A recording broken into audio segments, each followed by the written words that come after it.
Hey guys, tonight we begin with a city that believed it could outshine the gods. A place where marble towers touched the sky, warriors carved their names into eternity, and beauty itself was used as a weapon. But like all great stories, this one didn't start with fire. It started with a party, and a fruit, and three goddesses who should have just said, "You look great," and moved on. So go ahead, turn off the lights. Let the soft hum of your fan fill the room like ancient winds whispering over the Aegean Sea. Lie back, close your eyes, and let the walls of Troy rise around you, brick by stubborn brick. This is not just a story about war. It's about pride dressed as glory, love mistaken for fate, and the way one golden apple can unravel the world. In the beginning, there were no wars, only parties. Lavish feasts lit by ambrosia-soaked laughter. Immortal banquets where the wine poured itself and the gods argued about who looked best in gold. Olympus was, essentially, a reality show with better lighting. And like any cast of egomaniacs trapped in eternity, all it took was one golden apple to turn immortality into a vendetta. It wasn't even that special of an apple, just a shiny fruit with the words "to the fairest" carved on it like a bad prom invitation. But throw that apple into a room filled with jealous goddesses, and suddenly you've got the seed of a 10-year siege. The apple was thrown by Eris, the goddess of discord, who didn't get invited to the divine after-party. She didn't storm in screaming or toss fireballs. No, she slipped the apple into the mix like a subtle insult at a wedding. Hera, Athena, and Aphrodite saw the inscription and instantly forgot diplomacy. They stared at each other with the kind of polite venom only eternity can cultivate. To the fairest. 3 goddesses. 1 apple. Do the math. And like any proper myth, instead of fighting it out with thunderbolts or dignity, they decided to bribe a mortal farm boy with good cheekbones. That boy was Paris, Prince of Troy, cowherd by exile, and future bringer of doom. The gods didn't care that he was raised among goats. What mattered was that he had a symmetrical face and absolutely no idea what he was about to unleash. Hera promised him power. Entire kingdoms would kneel before him. Athena offered wisdom and victory in every war. And Aphrodite, being Aphrodite, dangled the ultimate bait. The most beautiful woman in the world. Paris, like most men facing cosmic decisions, chose the one that involved sex and regrettable poetry. And so it began.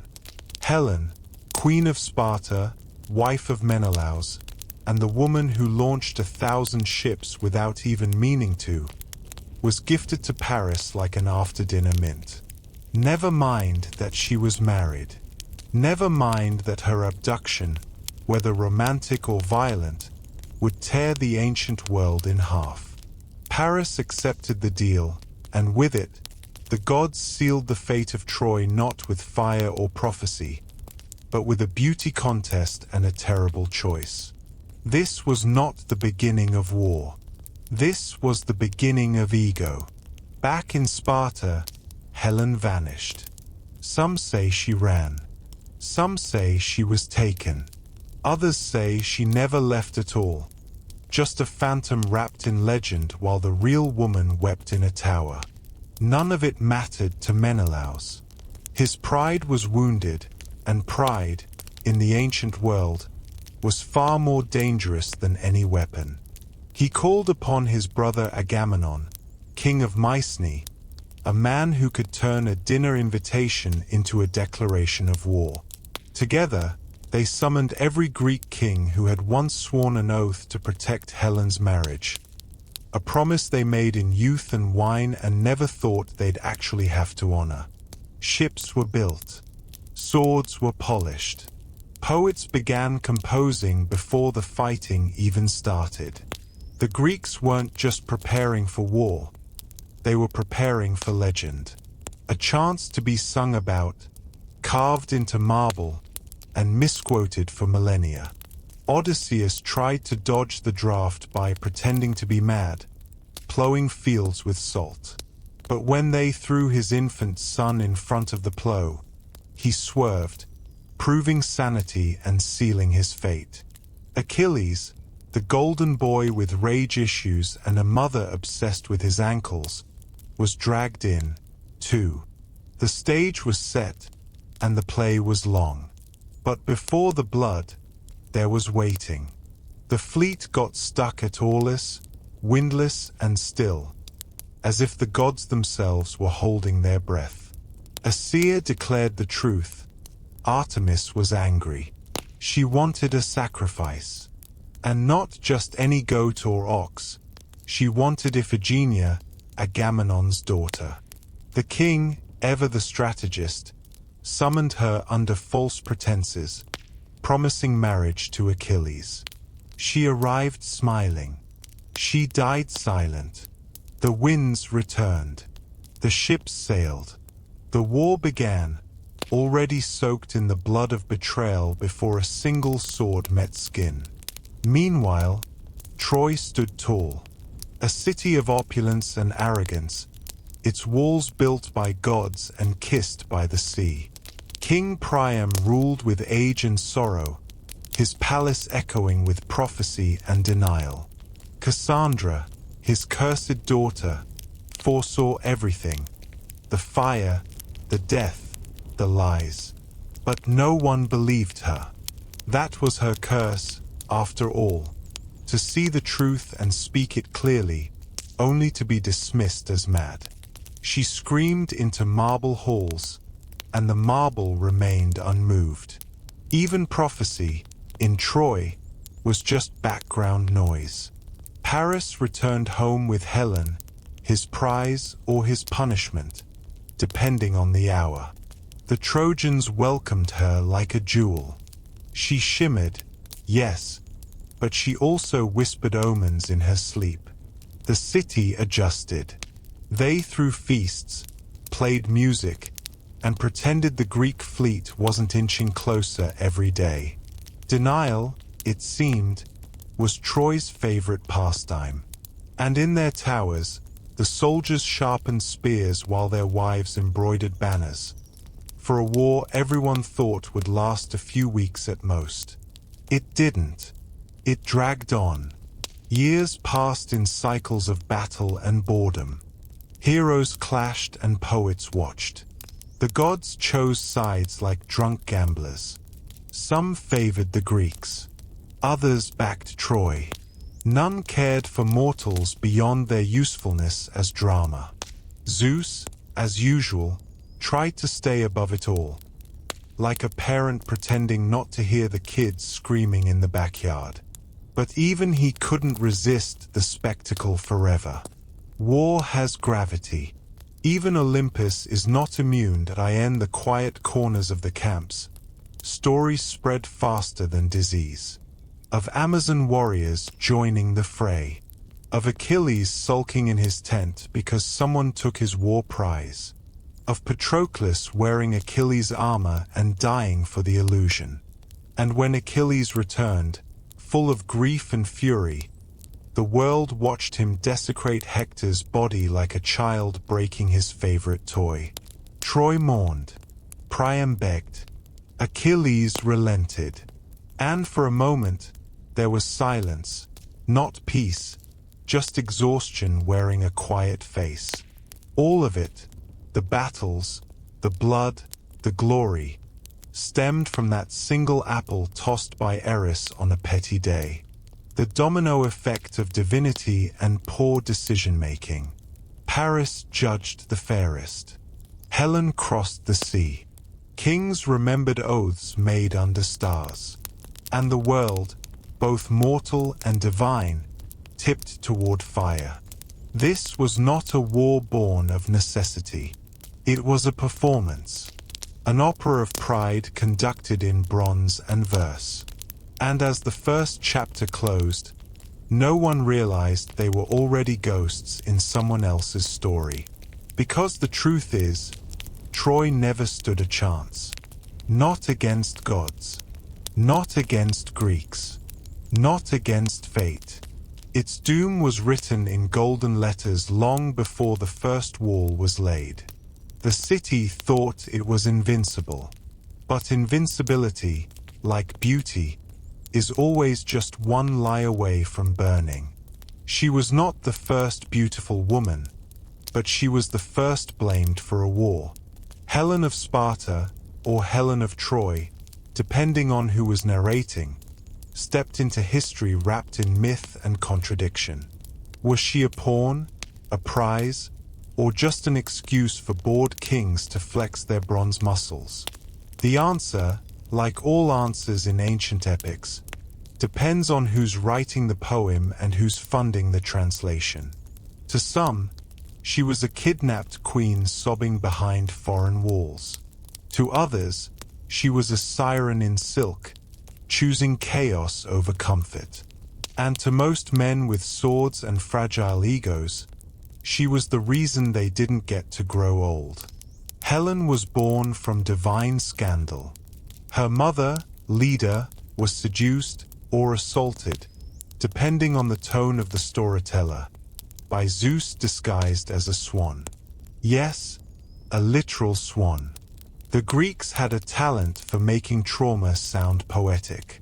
From that bizarre union came an egg, and from the egg, Helen. Even her birth was wrapped in metaphor and feathers. From the start, she was otherworldly, a woman forged from violence and aesthetics, raised not to speak, but to be spoken about.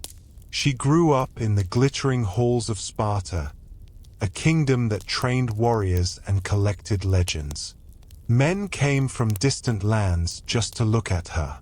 She wasn't allowed to choose much, not her suitors, not her fate. She was married off to Menelaus, a man with a temper and an obsession with reputation. He wasn't cruel, just practical. Helen was currency, a treaty with perfect teeth. And like any crown jewel, she was expected to shine, stay still, and make everyone else look richer. Then came Paris, the Trojan pretty boy with a shepherd's tan and a death wish. He didn't walk in with an army. He brought flattery, promises, and the kind of romantic delusion only men raised by gods can afford. Whether Helen followed him willingly or was spirited away remains a debate for scholars and dramatists. But the result was the same. She vanished. And in her place, a myth bloomed. One that would devour cities and suns. The Greeks didn't really care about Helen. Not deeply. What they cared about was humiliation. A stolen queen was a stolen crown. And in a culture obsessed with honor, nothing stung more than being mocked by a foreign prince. Helen became a symbol, not of love, but of betrayal. A face they could blame. A name they could chant as they set sail for vengeance. She was no longer a woman. She was a cause. In Troy, Helen became an ornament behind golden walls. The poets say she watched the war from the ramparts, veil blowing in the wind, tears glistening. But perhaps she was bored. Perhaps she played chess, composed letters, or simply counted the days like a prisoner with a view. The city adored her beauty but questioned her loyalty. Was she their guest? Their queen? Or just a divine trap with good posture? Cassandra hated her. The seer, cursed to speak truth into silence, saw Helen as doom wrapped in perfume. She spat warnings. No one listened. And Helen, ever graceful, continued her strolls through palace gardens, her silence louder than any prophecy. It's easy to demonize a woman who doesn't cry on command. To the Greeks, Helen was the reward waiting at the end of 10 years and 10,000 graves. But what did she want? That question rarely made it into the epics. She is spoken about, not to. Her thoughts are footnotes, her feelings poetic guesses. In a world ruled by men, Helen's mind was a locked room no one bothered to open. There's a version of the story, a quiet one, where Helen never went to Troy at all. Where the gods sent a phantom, a shadow shaped like her, while the real woman hid in Egypt, weeping behind curtains of linen and regret. If that's true, then the Greeks fought for a ghost, and Troy burned for a rumor, which, frankly, feels about right. Because Helen, in many ways, was never a person. She was a canvas, a legend dressed in mortal skin. Painters worshipped her. Writers crucified her. Entire empires collapsed under the weight of what she represented. She didn't wield power. She was power, silent, indirect, and devastating. Menelaus wanted her back not out of love, but to restore the image of himself. That's the secret most myths forget to mention. The war wasn't about Helen. It was about what she meant to those who never truly saw her. She was the mirror in which men saw their pride, their rage, their need to control. When Troy finally fell, and Menelaus stormed the palace, blade in hand, the stories say he raised his sword to strike her, and then dropped it, stunned by her beauty. As if 10 years of blood could be undone by good lighting and the right dress. Maybe that's true. Or maybe he realized he needed her alive to justify it all. Helen went back to Sparta. Life resumed. The war was over, but her story was not. She lived, aged, and disappeared into legend. Some say she was worshipped as a goddess. Others say she hanged herself in shame. Still others claim she ascended to Olympus, untouched by the dirt of her own myth. She was, after all, born of swan feathers and divine mistakes. And yet, she lingers. In paintings, in plays, in every lazy metaphor for destructive beauty. Because in the end, Helen wasn't the reason for the war. She was the excuse. And excuses always come with better lighting, softer focus, and a name worth remembering. They say it was love that sent the Greek fleet across the Aegean. But love doesn't usually involve that much wood, bronze, or premeditated murder. What really launched the 1,000 ships wasn't Helen's face. It was a lie. A beautiful one, wrapped in honor and dipped in mythology, polished until it gleamed like a hero's shield in the sun. The Greeks needed a reason, and Helen was convenient. But the real fire that fueled the war was reputation. Fragile, inflated, and entirely male. Agamemnon, king of kings, didn't mourn for Helen. He saw in her abduction a golden opportunity. Uniting the squabbling Greek city-states under one cause wasn't easy. But give them a stolen queen and a noble quest, and suddenly every bored warlord and reluctant prince had a reason to sharpen their spears. Helen became the banner. The war, the business. And Agamemnon, the CEO of carnage. Odysseus, ever the skeptic, saw through it. He didn't want to go. Tried faking madness. Yoked an ox and a donkey together. Sowed salt instead of seeds. But cleverness has its limits, especially when someone throws your infant son in front of the plow. He swerved. Sanity exposed. Drafted on the spot. And from that moment on, he played the game, not because he believed in it, but because he understood the stakes. You don't survive in Homer's world by being honest. You survive by being useful. The ships gathered at Aulis, a parade of ambition floating on arrogance. Oars polished, sails painted, heroes rehearsing their epic lines. But the gods weren't ready. No wind came. The sea sat still, mocking their impatience. It was Artemis, the goddess of the hunt, who demanded attention. She wasn't pleased with Agamemnon's sacrifices, or perhaps with his mouth, which had a talent for offending divinity. She wanted something more personal. His daughter, Iphigenia. The story twists here. Some say she was tricked into coming, promised to Achilles. Some say she knew and accepted her fate. All versions end the same. A young girl led to the altar, and a father watching as ambition devoured blood. The winds returned. The ships sailed. And every oarstroke toward Troy carried the weight of that choice. The war hadn't even begun, and already innocence had been traded for weather. Across the sea, Troy waited, a city that didn't ask for war but refused to back down from it. Priam, its aging king, watched the horizon with the weary eyes of a man who had already outlived too many sons.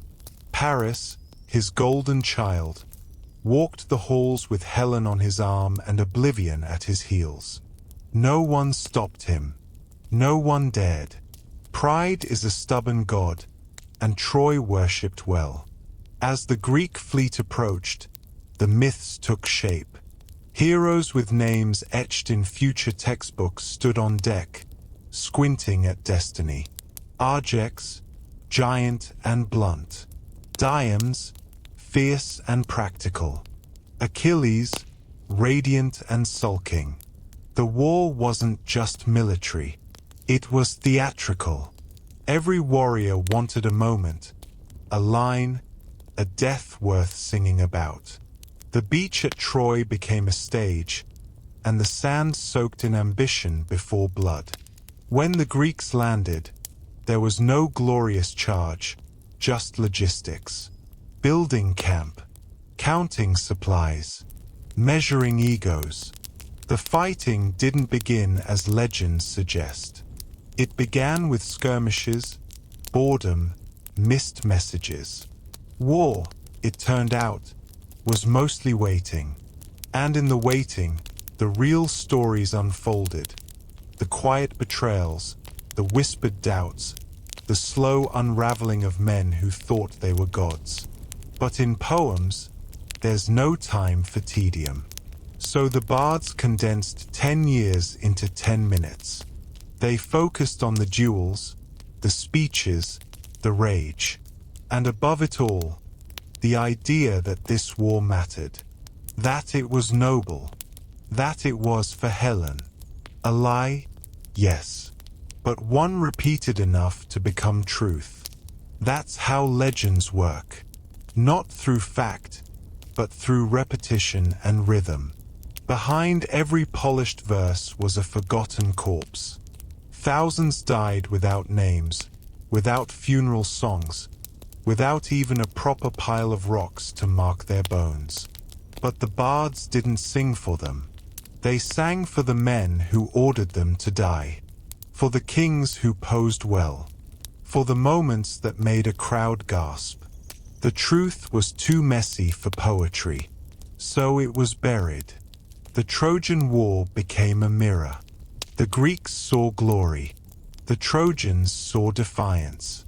The gods saw entertainment. And the dead saw nothing. Everyone had their version. Everyone claimed it was justified. But under all that myth was a simple truth. Pride costs more than it advertises. Achilles refused to fight because someone stole his prize. Menelaus burned with wounded ego, not heartbreak. Agamemnon played chess while his pawns bled.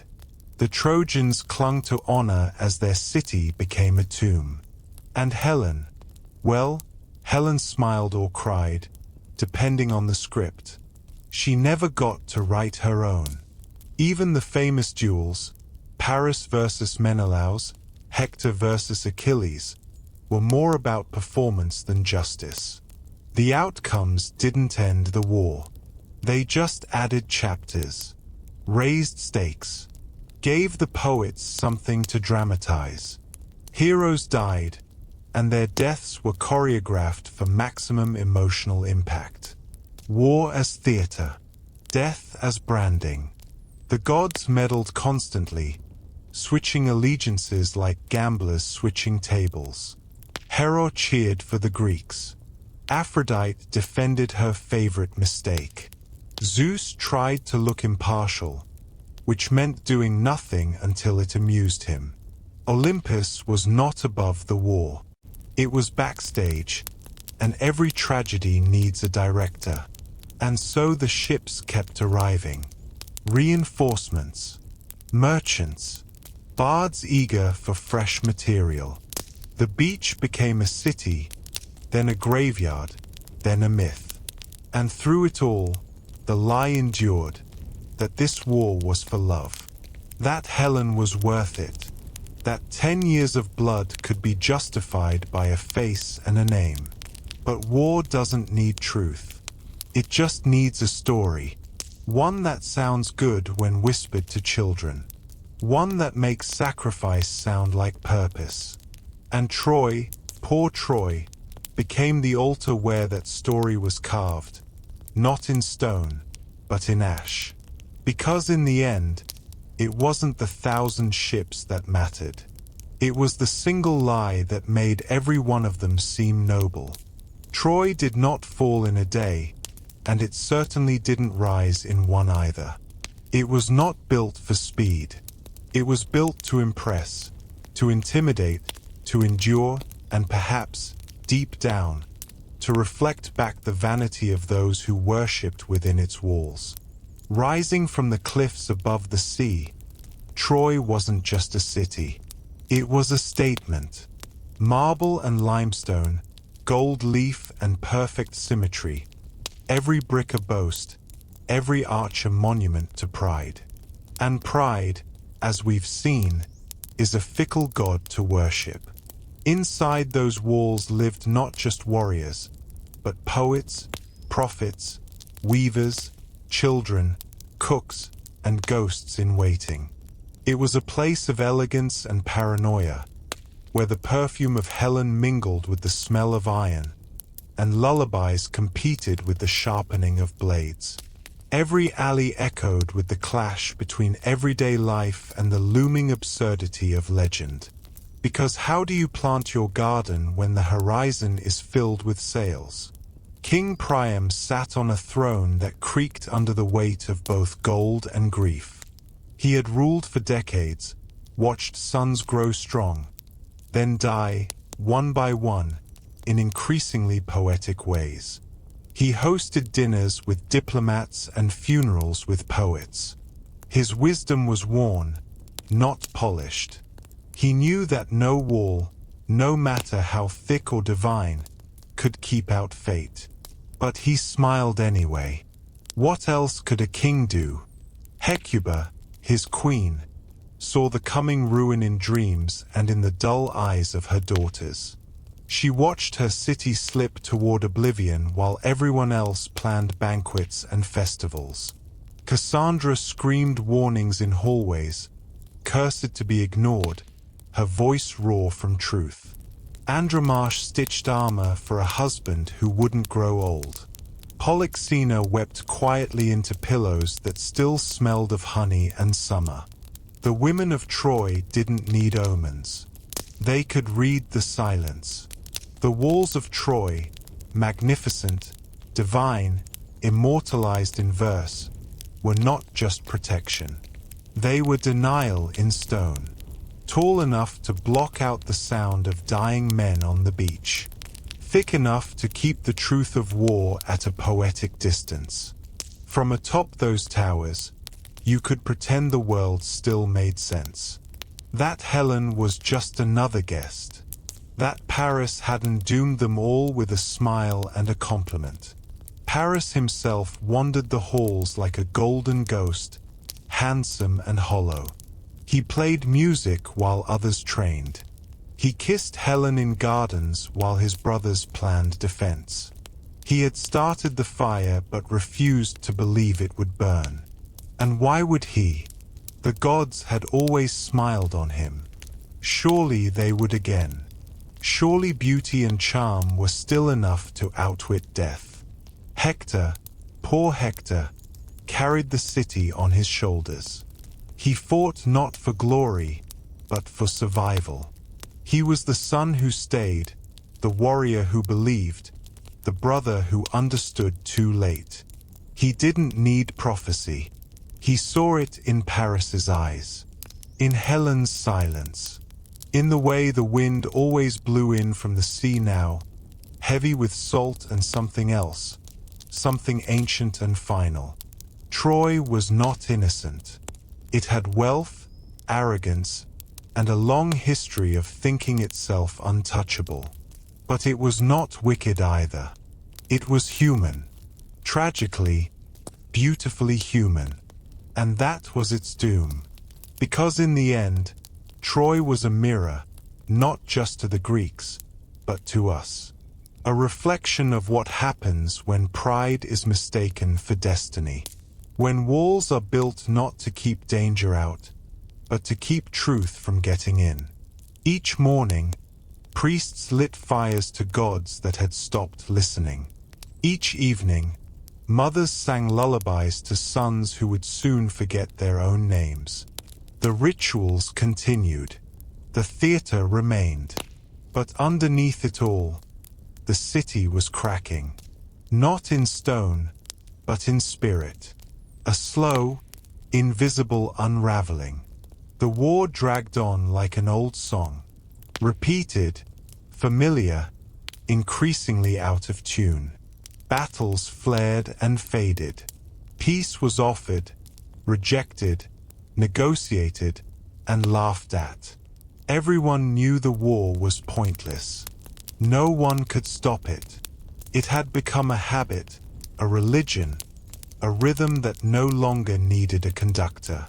Even the gods were growing bored. Achilles returned to the field, burned with rage, and made the rivers run red. Hector fell, and with his death, Troy's heart began to rot. Priam wept at Achilles' feet, begging for his son's body, a moment of raw dignity amid the noise. But dignity doesn't stop arrows. Or time. The city turned inward. Streets once filled with music now echoed with prayers. Statues were polished more than armor. People began to whisper of omens, of shadows at the edge of vision, of dreams where fire climbed the walls. And still, no one left. Troy was home. And home is the last lie we tell ourselves before the end. The gods watched, not with cruelty, but with curiosity, like children pulling wings off insects to see what happens. They had made their bets, chosen their favorites, but the outcome no longer mattered. The game was the joy, the suffering was the spectacle. And Helen? She walked the halls with a kind of sorrowful grace, her presence both balm and blade. Some blamed her, others adored her, most avoided her gaze. She had become less woman, more omen, the living embodiment of choices no one could undo. In her reflection, everyone saw their guilt. Troy was still beautiful, even in its final days. Especially then. The sunsets bled across the walls. The sea whispered lullabies that sounded suspiciously like warnings. And the people of Troy, wrapped in gold and shadow, clung to the illusion that walls meant safety. That gods kept promises. That myths had happy endings. But myths aren't written for the people inside them. They're written by the victors. and the victors were sharpening wood. He didn't ask to be a hero. He asked to be remembered. Achilles, the golden boy of Greek tragedy, born of a sea goddess and a mortal man, raised on prophecy and pride, stepped into the war not to save Helen or defend honor, but to carve his name into the skin of time. And for a while, it worked. He moved through the battlefield like a flame through dry grass, unstoppable, glorious, and entirely uninterested in anyone else's plan. From the beginning, Achilles was different. His mother, Thetis, knew he was doomed to die young, a fate tattooed on his soul before he could even walk. She tried to outwit destiny the way all mothers do, with baths, prayers, and bad decisions. Some say she dipped him in the river Styx, holding him by the heel, leaving that one spot untouched by invincibility. Others say that part was just added later, because every hero needs a flaw, and a foot is as good a place as any. Raised by Chiron, a centaur who taught medicine, music, and murder, Achilles grew into something not quite human. He sang songs with perfect pitch, healed wounds with precision, and killed with artistry. He was a contradiction wrapped in bronze. Soft hands, violent heart, beautiful face. The kind of man poems cling to, even as he cuts through them. When the Greek kings gathered at Aulis, Achilles wasn't summoned. He was required. No army felt complete without him. But he didn't join out of loyalty. He joined because he was promised fame. A short life that would echo forever, or a long, quiet one that would end in obscurity. He chose fire over silence. His mother wept. He packed extra spears. In Troy, he became a force of nature. His presence on the battlefield turned tides. But the more he fought, the more he realized the war was not about greatness. It was about boredom, politics, and fragile male egos. And Achilles, for all his gifts, had the emotional maturity of a spoiled demigod. The breaking point came not from battle, but from insult. Agamemnon, in a display of supreme arrogance, took Achilles' war prize, a woman named Briseis, as if she were a loaf of bread passed across a table. Achilles didn't rage. Not at first. He withdrew, sat in his tent, refused to fight, and in doing so, nearly doomed the Greeks. Without Achilles, the tide turned. Men died. Morale crumbled. The battlefield missed its favorite monster. Patroclus, Achilles' companion, perhaps lover, perhaps brother in soul if not in blood, couldn't bear to watch it unfold. He donned Achilles' armor, hoping to rally the troops, to scare the Trojans into retreat. It worked, for a moment. Then Hector found him, mistook him, and killed him. The mistake was fatal, not for Patroclus, who was already dead, but for everyone else. Achilles broke. Not in fury, that came later, but in grief. Raw, animal grief. He howled. He cursed gods who never listened. He smeared ash on his face and refused to eat. And when he returned to the battlefield, it wasn't as a hero. It was as death incarnate. He didn't fight. He annihilated. Bodies fell like grain before a scythe. His rage was not poetic. It was brutal. Then came Hector, the noble prince of Troy, the reluctant warrior, the man who fought because someone had to. Their duel was inevitable. And when it happened, it was not glorious. It was efficient. Achilles killed Hector, tied his body to a chariot, and dragged him around the walls of Troy, a gesture of rage so petty it became immortal. Inside the city, Priam collapsed. Outside, the gods looked away. But even Achilles had limits. And they wore sandals. He knew he was marked. That death would come soon, and likely stupidly. And so, when Paris, the man who had started this mess and had no business holding a bow, shot an arrow that struck Achilles in the heel, it felt like a punchline. The mightiest warrior felled by a foot. The demigod undone by a detail. He died young, as promised. But not quietly. His death echoed. His name endured. Poets couldn't let him go. They polished his story, added metaphors, carved his sorrow into marble. He became less man, more myth. And somewhere, Thetis wept again, holding the sandal that didn't protect him. Achilles wasn't noble. He was vain, violent, and temperamental. But he was also the only one who didn't pretend the war was noble. He knew it was a game. He just played it better than anyone else. Until he didn't. The Greeks mourned him with ceremony. The Trojans whispered relief. Odysseus kept moving. Agamemnon kept scheming. But something shifted. The war had lost its flame. Its avatar was gone. And what remained was ash. In death, Achilles became safer. Easier to admire. His flaws could be softened. His temper edited.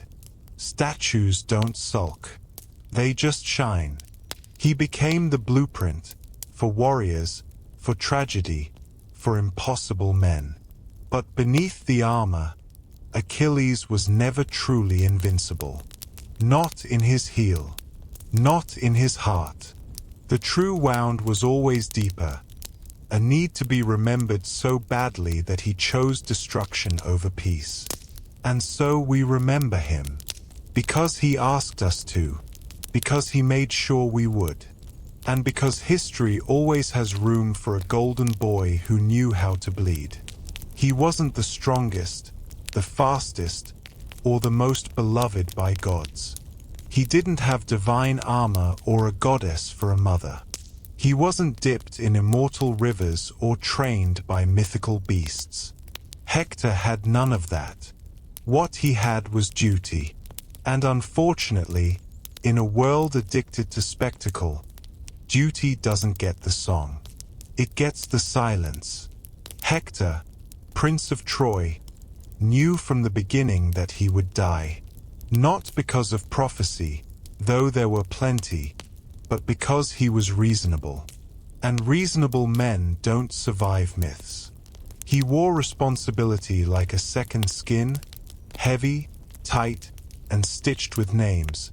His fathers, his sons, his cities. While Paris polished his curls, Hector polished his sword. One brother brought ruin, the other tried to sweep after it. He wasn't glorious. He was good, a quality that made him admirable to real people and unbearably dull to bards. He fought because someone had to, because Priam was old, Paris was useless, and the Trojans, for all their gold and poetry, needed someone who didn't believe in the gods nearly as much as he believed in keeping people alive. He led the army. He soothed the frightened. He reassured the elders, kissed his wife, lifted his son into the air, and promised he'd return. And the tragedy, of course, is that he knew he wouldn't. Not really. But that's what good men do in doomed cities. They lie with love. Every day, Hector stood at the gates and watched death roll in with the tide. And every day, he stepped forward anyway. He killed Greeks not because he hated them, but because they wouldn't go home. He didn't taunt. He didn't gloat. He just did what had to be done. The quiet kind of heroism that doesn't survive in song because it doesn't rhyme well with murder. His duel with Argex, the Greek giant, ended in a draw. A rare moment in myth where two warriors looked at each other, recognized the futility, and walked away. It didn't make the epics. It made history. But Hector was not made for history. He was made for heartbreak. He begged Paris to take responsibility. He pleaded with Priam to consider retreat. He tried, again and again, to steer Troy away from the cliff. But you can't redirect a city that's already fallen in love with its own reflection. Troy didn't want peace. It wanted to be right. And so, Hector fought alone, while everyone else applauded the poetry of collapse. Then came Patroclus, wearing Achilles' armor, impersonating a wrath that wasn't his. Hector killed him, not knowing the face beneath the helmet. And in that moment, the clock began ticking louder. Because killing a decoy dressed as a demigod is not just tragic, it's fatal. Achilles returned, and the earth trembled, or so they say. The rivers thickened with blood. The gods leaned in, and Hector stayed. He could have fled. He could have hidden behind the walls. But he didn't. Because he was Hector. Because he had spent his whole life walking toward what others avoided. He stood outside the gates of Troy, armor shining, knowing exactly what was coming. He tried to reason, tried to run, then stopped, turned, and faced it. The duel wasn't fair. Achilles was younger, faster, burning with grief. Hector was tired, not of life, but of carrying everyone else's. Achilles killed him. Swift, brutal, efficient, no fanfare, no last words. And then he desecrated the body, a child's tantrum in godlike form, dragged it behind his chariot, paraded it like a trophy. But even in death, Hector held dignity. His corpse did not curse. It didn't cry. It simply endured. Priam, broken by the loss, did the unthinkable, crept into the enemy camp, kissed the hand that killed his son, and begged for the body. Achilles, for a moment, remembered he was human, returned the corpse, and in that gesture, Hector received the only kind of honor the Greeks could offer, reluctant respect. Troy mourned him as it had never mourned before, not because he was a prince, but because he was the last man in the city who had tried to stop the story from becoming inevitable. He had fought fate, and fate, as always, had better armor. Hector became a whisper in the stones, a name carved into walls already crumbling.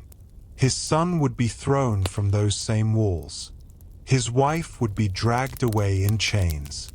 But Hector would remain exactly where he fell, standing. He is not remembered as brightly as Achilles. No epic named after him. No constellations. No temples. Just the quiet weight of a man who knew he would lose, and fought anyway. Because sometimes, the greatest act of heroism is not to win, but to show up knowing you won't. It wasn't strategy. It was theater. And like all good theater, it began with an audience that desperately wanted to believe the lie. After 10 years of war, of gods sulking, men dying, and poets stretching metaphors beyond repair, the Greeks decided to try something radical.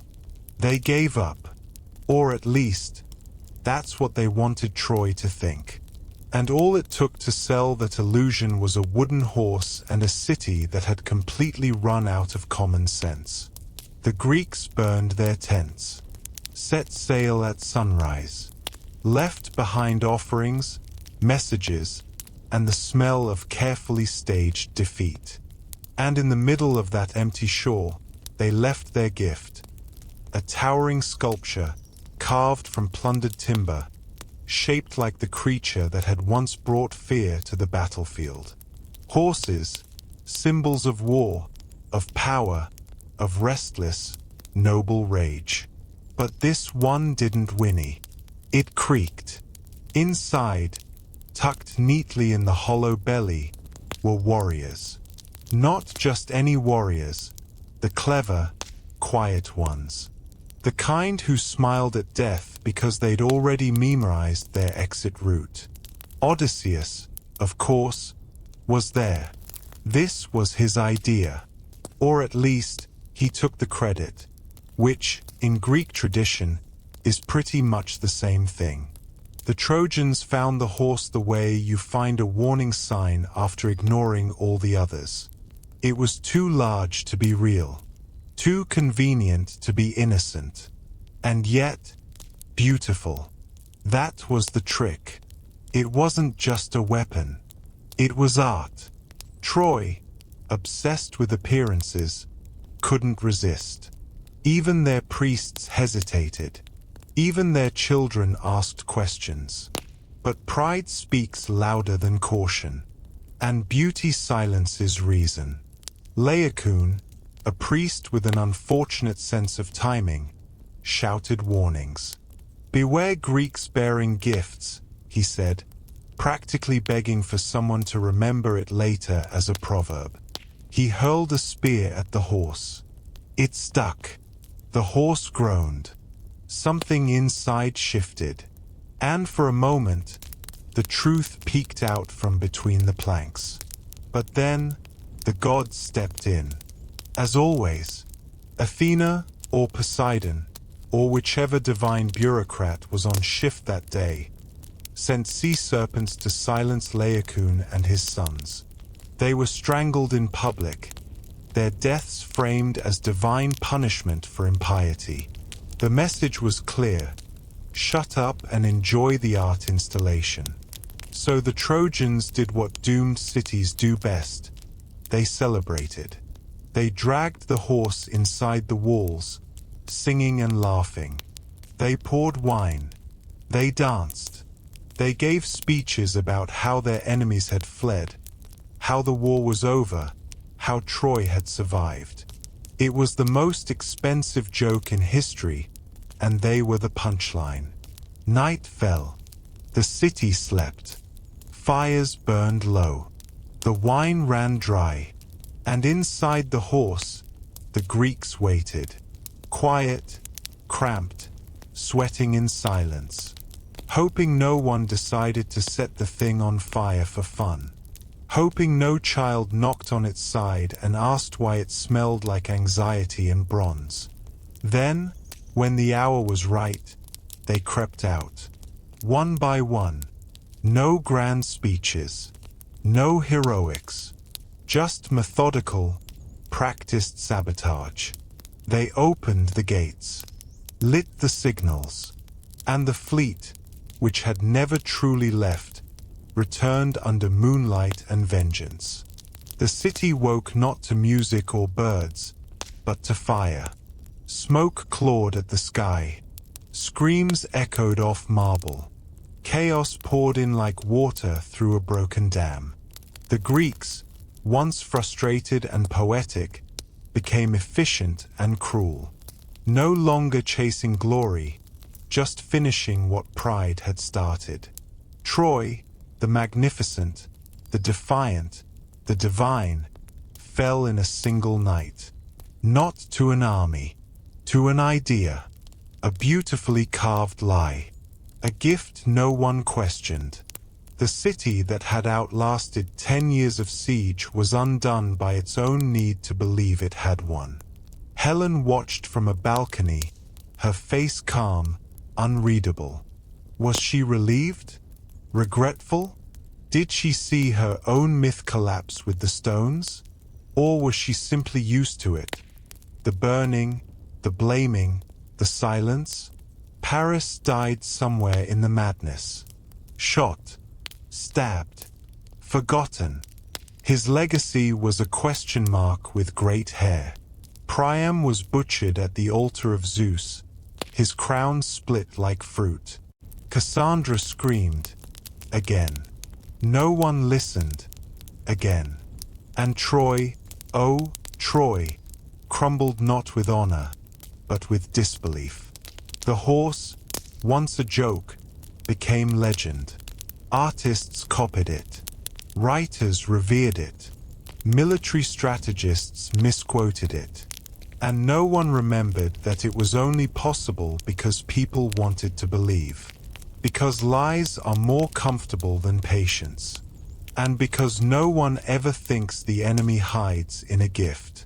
In the end, the comedy wasn't the horse. It was us. Because we would have dragged it inside too. It began with smoke. Not the thick, angry kind that rolls out of sieges, but the soft, creeping kind that slips through alleys before anyone notices. The kind that smells like burnt offerings at first, then like something far more personal. Troy didn't fall with a roar. It fell with a whisper, a soft cracking sound, like marble admitting it's just stone. By the time the first scream rose, the Greeks were already inside. Not charging, not shouting, just moving, like shadows with knives. The streets that once echoed with music and prophecy now filled with the wet, sloppy sound of steel meeting skin. It wasn't war. It was slaughter. Doors were kicked in. Temples defiled. Palaces stormed. The warriors who had spent a decade pretending to be epic heroes had finally run out of metaphors. Now they were just men with torches and unfinished grief. The rage of 10 years was not poetic. It was practical. Priam died first, or close to it. An old man clinging to an altar, begging the gods to make good on their long list of promises. Neoptolemus, Achilles' son, did what poetry could never.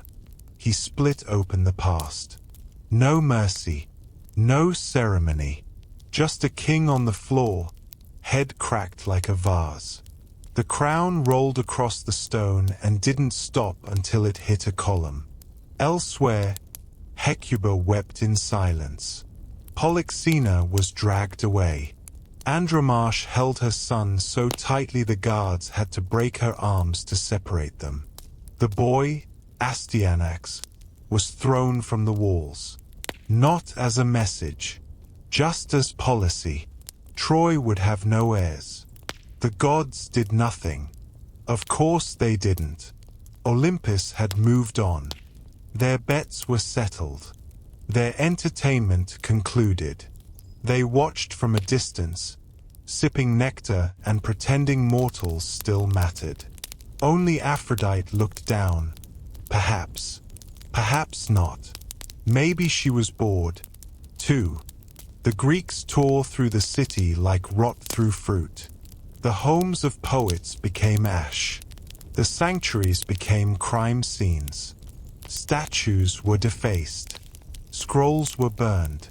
And still, somewhere beneath it all, music lingered. A lyre string, a whisper, the memory of laughter. Troy didn't die quietly. It died confused. Cassandra screamed again. Not in warning, but in mourning. She had seen it all before, after all. Every detail, every betrayal. She tried to cling to the god's altar, just like Priam. It didn't save her. The Greeks dragged her off. Sacred space be damned. She would become a prize, a curse, a reminder that truth has no home in war. Helen stood untouched. The Greeks found her, of course. Some say Menelaus raised his sword, that he froze, stunned again by the beauty that had justified a decade of ruin. Others say she simply smiled. or wept, or stood perfectly still, waiting for someone to decide who she was this time. The fires rose higher, licking at the stars, turning temples into silhouettes. The sea reflected the glow, as if Poseidon himself had taken offense and was holding up a mirror. Troy, queen of cities, now looked like a dying candle. Survivors fled underground. Others hid behind walls, beneath altars, in basements thick with dust and memory. But the Greeks were thorough. Not out of strategy, but spite. They hadn't come to win. They'd come to erase. Every room became a tomb. Every name became a whisper. The marketplace where lovers once argued over olives became a mass grave. The library that held generations of songs was reduced to ash. The towers that had once laughed at sieges finally wept. The night stretched longer than any night should. And in that darkness, time stopped caring. There were no hours. Only firelight and the sound of civilization imploding. Troy, the immortal, the invincible, the divine, bled out on its own marble. By morning, silence returned. But not the peaceful kind. The kind that only arrives after everything worth hearing is gone. Smoke clung to the bones of buildings. The streets were slick with failure. And the few who still breathed did so quietly, afraid the city would exhale and finish them off. The horse still stood in the center, as if proud of its part in all this. A statue to stupidity. A monument to the idea that the best lies are the ones carved beautifully. No one looked at it now. It had done its job. It didn't need applause. Troy had fallen. Not with glory, not with justice, but with exhaustion. It didn't explode. It sighed. A deep, final sigh that said, "We were warned." And no one could disagree. Because the truth is, cities don't fall when walls are breached. They fall when people stop listening. And Troy had stopped listening long before the horse was built. They were never the stars of the story. Not the ones in the front lines, not the ones in the songs. But they were always there, at the edge of the battle, in the shadows of the palaces, behind the curtains of prophecy. And when Troy fell, it was their voices that echoed in the ruins. The men had drawn their swords. The women had memorized the silence. Andromache stood where her husband had died. Her hands, still shaking from the loss of her son, clutched the empty folds of her robe as if they could hold back memory. She was not just a widow. She was the afterimage of what dignity looks like when everything collapses. Hector had fought for Troy. Andromache would survive it, or be the last piece of it left breathing. They called her brave. What they meant was, she didn't scream. But there are many kinds of courage. And hers was the kind that holds eye contact with the man who just murdered your child. The kind that walks barefoot over ash to bury what can't be saved. She was paraded like a prize, handed off like livestock. But no one ever truly possessed her. Her silence was not surrender. It was a verdict. Cassandra, meanwhile, had never been silent.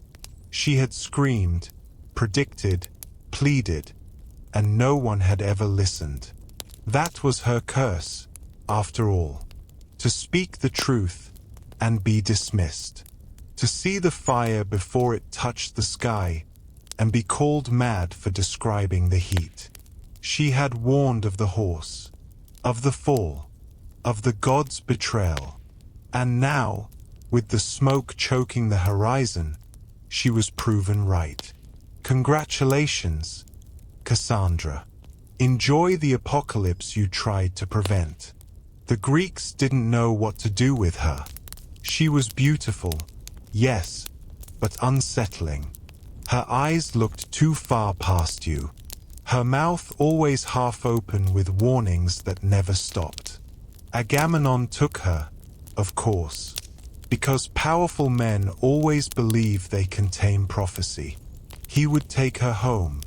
She would not see home again. She walked through the ruins of her city like a ghost rehearsing her haunting. The temples where she once prayed were now rubble. The gods she once served had taken the other side. Even Apollo, who had given her the gift of foresight, now watched silently from Olympus, embarrassed by the girl who kept telling the truth. The women of Troy, the nameless many, were rounded up, branded with the label of spoils. They became slaves, concubines, tokens of victory. Their names disappeared from history faster than the smoke cleared. But for one brief moment, in the final hours of Troy, they were the only ones who knew what was actually happening. Because war isn't just won by swords. It's remembered by who survives. And the women survived. Bruised, broken, dragged, but alive. And in their quiet, tear-choked rage, they carried the entire truth of the war. Not the version with glory and honor. The one with blood under fingernails and children ripped from arms. Andromache would live on, not in statues, but in the bloodline of conquerors who never knew they carried Troy in their veins. Cassandra would not. She saw her own death too many times to flinch. She knew how it would end. The knife, the bath, the silence. She walked toward it like it owed her something. The Greeks built pyres for their dead and prisons for their trophies. Helen was polished and restored, as if returning her to Sparta would fix anything. Menelaus brought her home not with love, but with entitlement.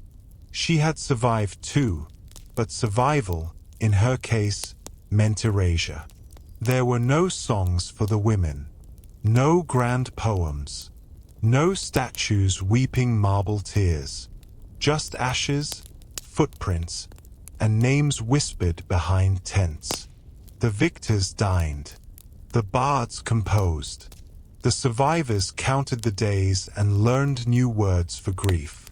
Andromache's future would be exile, servitude, the long, slow ache of memory. Her dreams forever interrupted by the sound of a child hitting stone.